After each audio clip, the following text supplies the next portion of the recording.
Hey guys, it is Tuesday, December the 14th, 2010. New update. Damage soaking and new Hitsplats. Damage soaking looks pretty neat.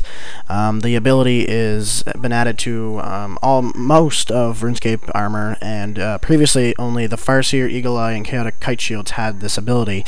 It means they will now your armor will now absorb a percentage of any damage you receive over 200. It says life points, but I still say hit points. Yeah. Basically, if you get hit, say you get hit with a 200 and your armor has a certain percentage on it, it will soak up 10% of that, which means it'll soak up 20 life points. You only get hit with a 180, which is kind of good, especially for PvPers. And it's also good that it doesn't damage the armor, kind of like barrows kind of thing, which is good, because, I mean, repairing every single piece of armor would be bloody annoying. But it looks good. It looks like it could be a good thing for RuneScape, but we'll see how it plays out with the next week or so to see how people really think about it. But it looks pretty good. That's the basics of it. I don't really want to go into major detail with it because only a basic overview is needed for that. It's very simple. But it looks like it could be good. But anyway, there's also new Hitsplats. There's new animated Hitsplat graphics, which is interesting considering the last time they updated the Hitsplats, people hated it.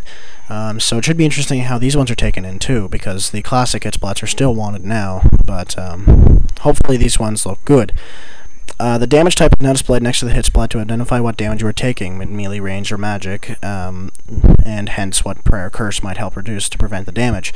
Basically, if your opponent is using melee, it would display melee next to the Hitsplat of what damage they hit on you. Say they hit a 50 and they're using a whip, it'll say 50 melee, which is quite interesting, which is kind of good too, because if you're slaying and you're new to it and you're doing something like Blood Velds, it'll display it, because they're kind of confusing, because I mean it's a magic melee sort of looking mix thing, but it's good for that, and I'm glad that definitely came out. It should be good.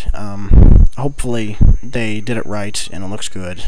But yeah, further damage types. You can now distinguish between cannon, deflected, and other damages. An example: desert heat and dragon breath. So basically, it's same thing with the melee in that it'll just say your damage is being caused by the desert heat or dragon breath from green dragon or whatever.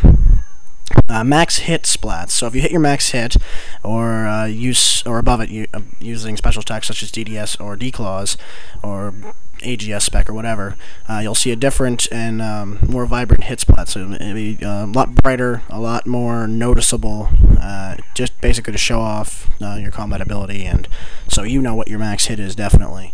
So if you see that, you know, it's a lot easier for people trying to figure out their max hit. But, you know, faded hit splat. Any damage caused or taken by either you or your familiar will be shown by a vibrantly colored hit splat.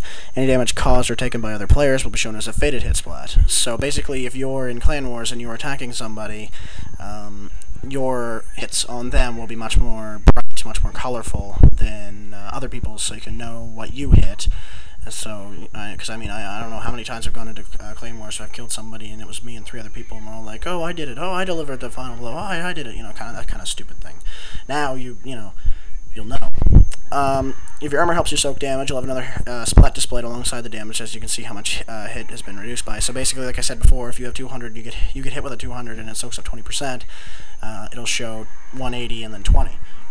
Or it'll show 220. I'm not sure how they've done that. I haven't. I mean, this is brand new, but that would be kind of useful, because then you can know how much your armor soaks up total, which would be very useful for PvPers. Also, going back to the displaying what you're being attacked by, melee, range, or magic.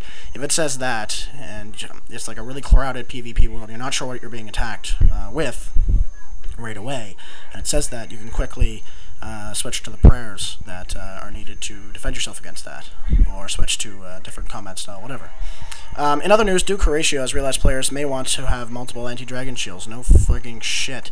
So he will now offer another shield to any who asks. About damn time, actually. Yeah, I have like 500. I just bought them, though. Stupid Duke. Nobody gets their anti-dragon shields anyway from the Duke, I don't really think. But whatever. Anyway, that's the update for this week. And I'll see you guys later. New vlog out on Failgex. I recommend you check it out in that. Also, I do have a Facebook fan page. A couple people have asked me. I'll put a link into it in the description. There'll be all kinds of different stuff besides videos. I'll also put the video, once it's uploaded, to the Facebook page as well, so you can watch it there if you're on Facebook. But I recommend you like the page, because there'll be all kinds of little mini updates that I won't put in video form. So yeah, anyway, I'll see you guys later. Thanks for watching.